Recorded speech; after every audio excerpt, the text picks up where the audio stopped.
When something is important enough, you do it even if the odds are not in your favor. Persistence is very important.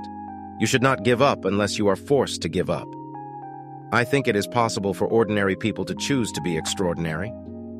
The first step is to establish that something is possible. Then probability will occur. I think it's very important to have a feedback loop where you're constantly thinking about what you've done and how you could be doing it better. If you're trying to create a company, it's like baking a cake. You have to have all the ingredients in the right proportion. The future belongs to those who are willing to take risks. I could either watch it happen or be a part of it. I think it's important to have a feedback loop where you're constantly thinking about what you've done and how you could be doing it better.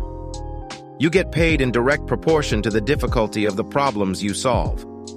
Don't confuse education with schooling. I didn't go to Harvard, but people who work for me did.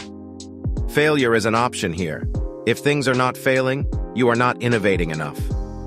I think it's very important to have a feedback loop where you're constantly thinking about what you've done and how you could be doing it better.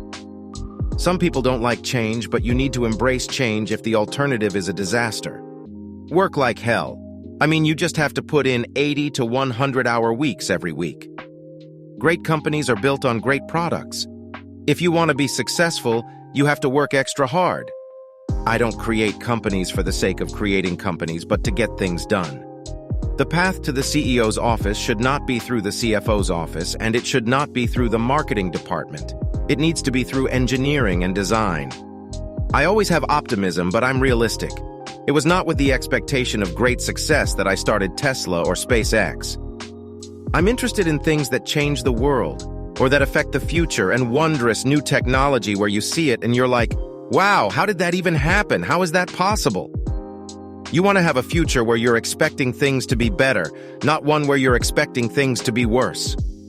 I don't think it's a good idea to plan to sell a company. The best thing is to remove negative thoughts. You should take the approach that you're wrong. Your goal is to be less wrong.